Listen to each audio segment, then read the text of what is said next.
Now, a private detective hears a lot of unusual stories. But the particular story I was listening to started to fit into a somewhat familiar pattern. My client, Mrs. Farrell, was worried about her husband. It seemed like he'd gotten himself into some trouble, and unless I missed my guess, I could have filled in the details before she finished talking. Mr. Diamond, my husband seems completely obsessed with this idea that he's involved in a murder. And you're obsessed with the idea that he's not? Yes. Something happened. Something did happen. And I want you to find out what. Well, there is a chance that my findings are not going to agree with your convictions, you know. Well, they say eventually the truth will out. I happen to believe it. Well, give me everything you can. Names, places. There's so little. I noticed that something was terribly wrong when my husband came back from New York last time. That was a month ago. That's back to your home in Cape Cod. Yes. He refused to tell me anything. But a few nights ago, I found him alone in the den. Mr. Diamond, my husband isn't a drinking man, but this particular night, he began to mumble. Well, that he killed somebody? That somebody had been killed here in New York, in a hotel room. Well, what else? There was something about betting on the horses and some men he'd met who had a scheme where they couldn't lose, but they lost. Did your husband send for a lot of money when he was in New York? Well, yes, he did. $25,000. Well, Mrs. Farrell, I have an idea what happened, but I can only prove it if I catch up with these playmates of your husband. Well, where do you start? By taking you to dinner.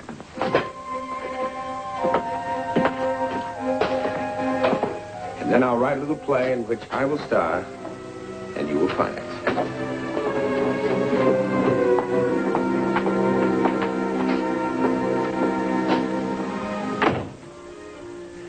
A few days later, I arrived at the Hilldale Country Club at Cape Cod, complete with new suit and identity. Mr. Farrell was worried and preoccupied, but I pretended not to notice. Now, Mrs. Farrell introduced me to her husband and friends as a wealthy industrialist from Canada on my way to a business parley in New York. And I'd been cramming like a schoolboy before an exam to make my bit convincing. During the evening, I met 50 different people, and I stressed the fact that I was leaving on the midnight flyer. One of them I hoped had spotted me as a likely prospect. Well, dear, I think we'd better leave now.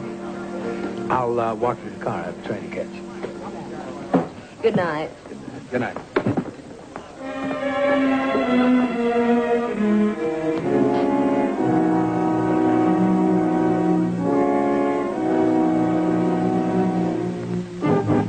Ed? Vince. He just left.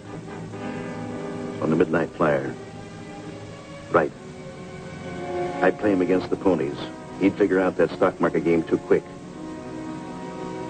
Might be pretty tough cooling off afterwards, so don't take any chances.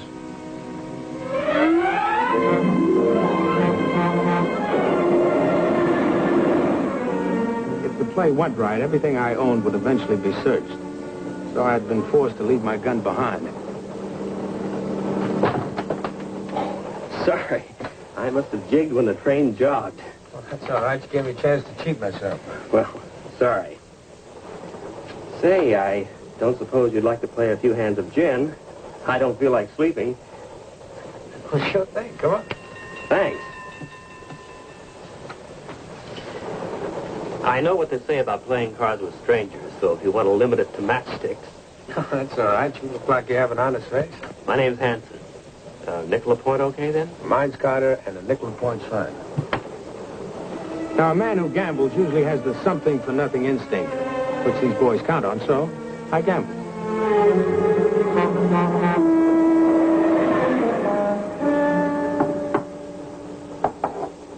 Well, you seem to have done pretty well for yourself, Mr. Carter. Say, how about those Canadian women?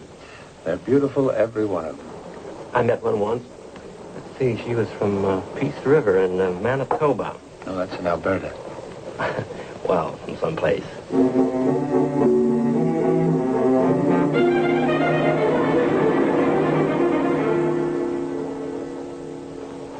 Where do you stay in New York? I have a room at the Savoy. Any friends in New York? No, not a one. Neither have I. Say, I have a suite at the Riviera. It's in Manhattan. It's convenient. The company pays for it. Why don't you move in there? I hate to rattle around by myself. Well, that's very generous of you. I like that. Fine, then that's settled. Thank you very much. Gin. So far, so good. The train hadn't been lurching enough to throw him against me, so I knew I was on the merry-go-round. Now, getting on was the easy part. But if something went wrong, I knew I'd be on the way to the funeral of the best friend I ever had. Me. By noon the next day, Hanson and I had moved into the suite at the Riviera and become the best of chums. What's that? It's somebody's wallet. Say, that's quite a bundle. About that. $1,000 bills. Pretty good credit, too, especially in Las Vegas. What's the name? Graham. Let's check the desk, see if he's registered at the hotel.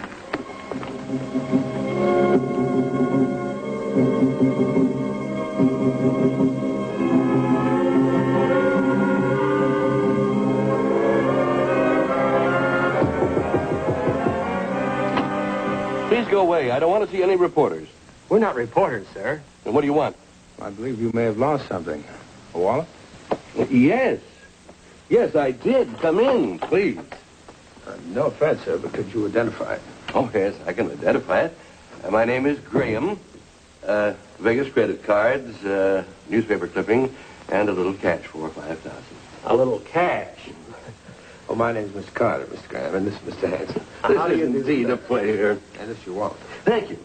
Now, I insist that you divide this between you. Oh, we wouldn't think of it, sir. We're just glad we found it for you. Well, then, $100 apiece for a night on the town? I insist. Thank you. Thank you very much. Now, we must have a drink. You know, I feel like Diogenes. I've found not just one, but two honest men. I gather you don't like newspaper men, Mr. Graham. Well, to tell you the truth, if you'll look at this, I think it'll explain itself. An unnamed mystery man was reputed to have lost nearly $500,000 at the casino of the newly opened Palisades Club here. $500,000? It happens sometimes. I naturally don't like it splashed in the papers. Well, if you can afford to lose that much, it stands to reason you can make it. Well, to tell you the truth... sit down. To tell you the truth, gentlemen, and I know I can trust you both, I'm here in New York to recoup that $500,000 and double it. You mean you know a way to make $1 million just like that? It must be a secret. It is just that. But I could use some help. If I only had some friends absolutely trustworthy. Well, I think we've already proved our integrity, sir. If we can help, at least I'd be interested. Well, making money's my business, Mr. Graham. If there's a profit-sharing arrangement. Mr. Carter, it'll be all the profit you can handle. Then you'll use us? Yes, I think so. But I must warn you, gentlemen, this is not a normal business deal.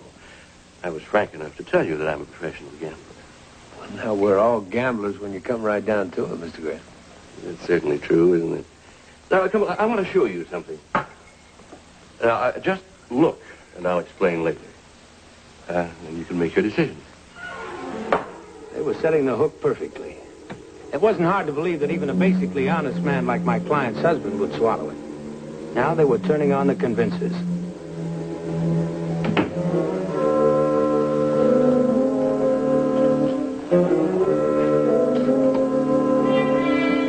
Sir George and Teddy Bear last. Into the back stretch. It's Lucky Lou on top.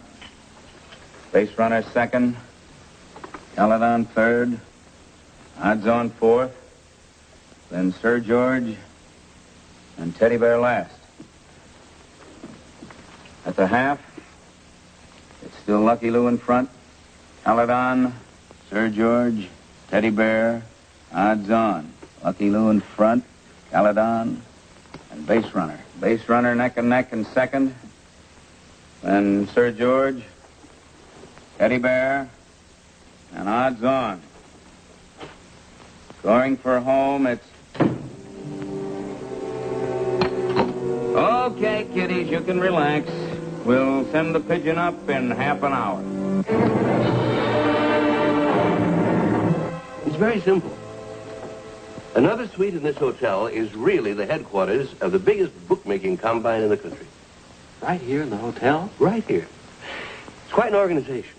They have a man stationed at the racetrack with a hidden walkie-talkie. He broadcasts a running account of the race. The broadcast is picked up by Johnson in the suite upstairs. Johnson rebroadcasts it to the headquarters of the combine. Well, how does that benefit us? What would you say if I were to tell you that Johnson and I have made a little deal? You mean to fake the results? No. Merely to hold back the results for a few minutes. Just long enough for Johnson to phone me the winner, for me to get upstairs and place my bet. And you've got a sure thing. You can't lose. I don't see how. And no one suffers but the bookmaker, and he's dishonest anyway. Well, gentlemen, how about it? I don't know. It sounds too good to be true. Why do you want us? If I keep going in there and winning huge sums of money, it'll be dangerous. I am a known gambler. But if we go in and realize, and you play some of the big bets for me, we can keep it up for a week. Just what do we get out of it? Mr. Hanson, I'm giving you a chance to bet on a sure thing. The rest is up to you. With 10% of the profits going to Johnson. That sounds fair enough to me. Count me in. That goes for me, too. Fine. Now, we can have a trial run today. I won't bet anything, but you two can use the money that I gave you. See how it works. Well, it's your money. We've got nothing to lose. Probably Johnson now. Yes? Right. The winner is Blue Lady in the third. Now, that's your bet. Come on, let's go.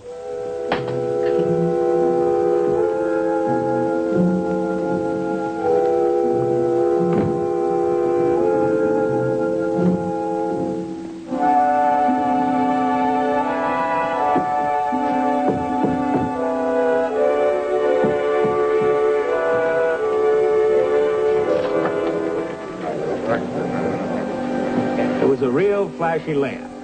The most legitimate-looking, illegitimate business I'd ever seen. Graham presented us as friends of his to the manager, and that seemed good enough for him. The third, scratch number 6, tailor-made. Well, Pete, please take good care of my friends, Mr. Carter, Mr. Hanson. Good luck. Certainly. That's 8,560, sir.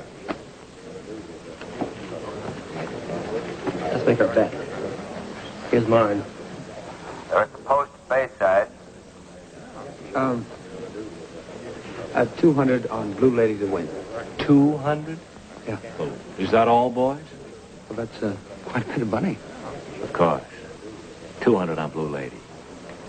They're off at Bayside. Cookie breaks on top. Tom Thumb second. Skyboy third. Blue Lady and Goldenrod. The half, it's Cookie and Skyboy in front. Tom Thumb third. Goldenrod and Blue Lady. Turning for home, Skyboy. Cookie second. Tom Thumb, Blue Lady, and Goldenrod. Into the stretch, Skyboy, Tom Thumb, Blue Lady. Skyboy, Tom Thumb. Blue Lady is now challenging for the lead. It's Blue Lady and Skyboy. And it's Blue Lady the winner. Skyboy second. She won! And Tom Thumb. Looks like we're in business. Let's get our money. It's official.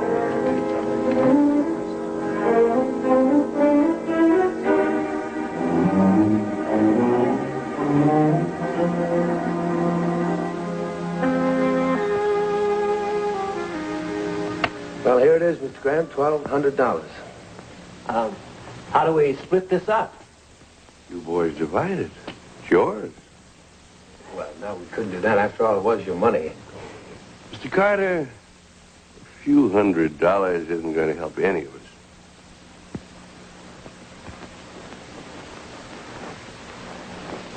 The important thing is that we know it works. They thought we were pretty cheap when we only bet 200. Oh, we'll fix that. Johnson called just before you came back. We can make our big play in the 6th race tomorrow. Personally, I intend to bet 25,000. I have a few thousands in traveler's checks. Well, if that's the most you can manage, you probably can win a month's wages. Miss Carter? What about you? You impress me as a man who recognizes the knock of opportunity. Well, I don't see how we can lose. It's impossible. How much can you manage on short notice? Well, I'll bet 25,000 if you will. I like a man of vision, but you'll have to get it quickly. Well, I can call my bank in Canada, and they'll have a draft for me tomorrow. Use my phone. There's no time to waste. Yeah. This is Mr. Carter. I'd like to place a call to the Ontario Bank Limited in Ontario, Canada. I'd like to speak to the bank president, Mr. Jennings. Can you remember those instructions, operator? Yes, Mr. Carter. I remember.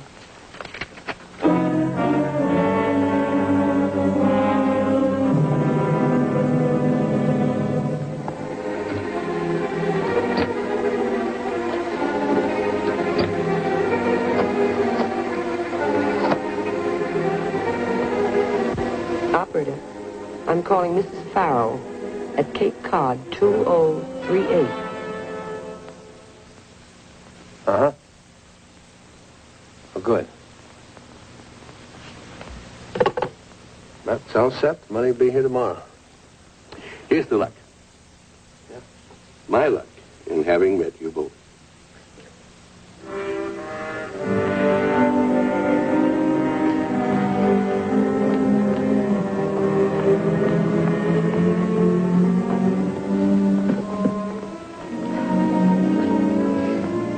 Please, Jim, it's just something I had to do. The money itself isn't the most important.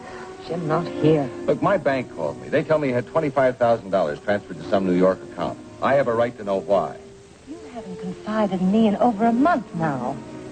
I think I have the same right of refusal.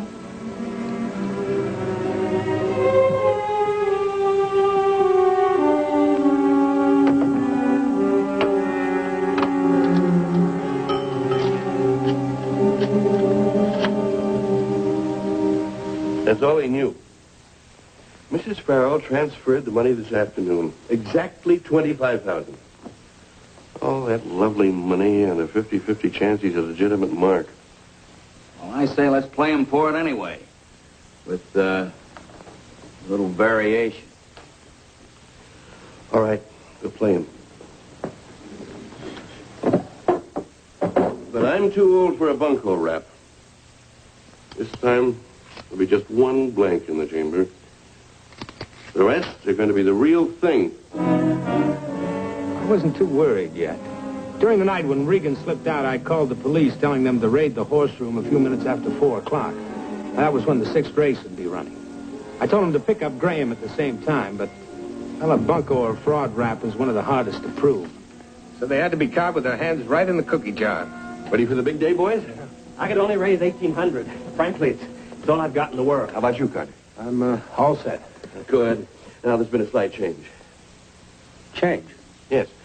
Johnson says that the field in the 6th has been narrowed to 4 horses. Very bad odds. So we're going to make our play in the 4th. Yeah, but you said the 6th. The 4th goes any minute now. Doesn't make any difference, does it? No, I guess it doesn't. Well, now, here's my money. I'll stay here, and you come back as soon as the play's over with the payoff. Right?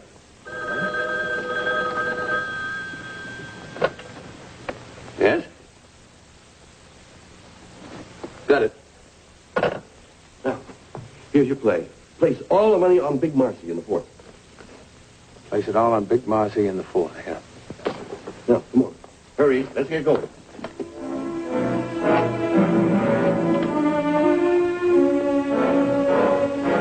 The change of plans could have been for a number of reasons, but it left me on my own without a gun.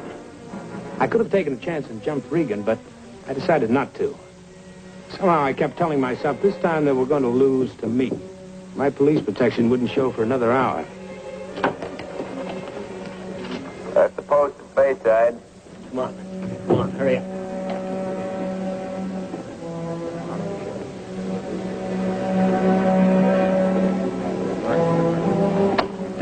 25,800. Big Marcy to win. What I needed now was time. Anything to stall for time. And then hope maybe the police would show up early. I changed my mind. I don't want to bet. No, but... Are you crazy? Graham would kill us. To win. Bet it. Yeah, but not my money. Oh, listen, boys. It all goes to win. Yeah, but not my money. I don't want to bet. No. They're off at Bayside. Cloudman breaks on top. It's a bet, gentlemen. Sarah Sue second. For Watts here up to Rocky 51-8. third. On Big Marcy to win. And Big Marcy. Shadow. Playboy. Are you crazy? What's the matter with you? I got a hunch. I guess I was scared. I never bet this kind of money before. Well, calm down. It's a cinch, isn't it? Yeah. The half, it's still Cloudman in front.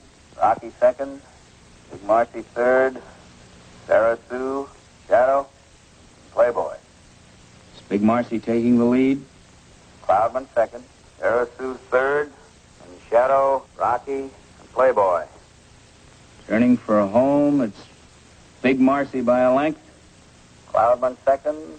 Sarah Sue third. And Rocky, Shadow, and Playboy. in the stretch, it's Big Marcy by a length. Cloudman second. Sarah Sue third. And Rocky, Shadow, Playboy. Coming down to the finish, it's Cloudman the winner. Big Marcy second. Sarah Sue third. It's official. There must be some mistake. Yeah, I told you. Look, I want my money back. I said no bet. You heard me. I'm sorry. Your bet was to win. Big Marcy placed. It's impossible. Look, we were both wrong. If we go back now, Graham will expect the money. He'll say we should have placed the bet. He'll blame us for the mistake. He said place it on Big Marcy. Shut up. Do you want to get us? Look, I want my money.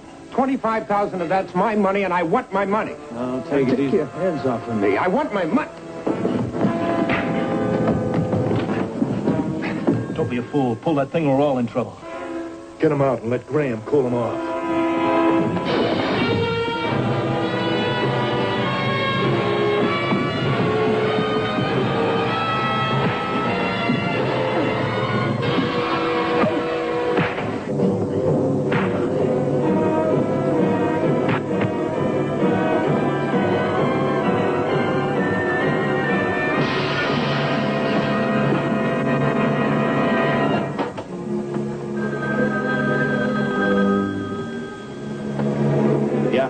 Edgar checked. Carter's a phony. Must be a cop or a shamus. Get rid of him. Permanent. Don't let him go. He's a cop. Not here. Don't kill him here. Pete, get the car.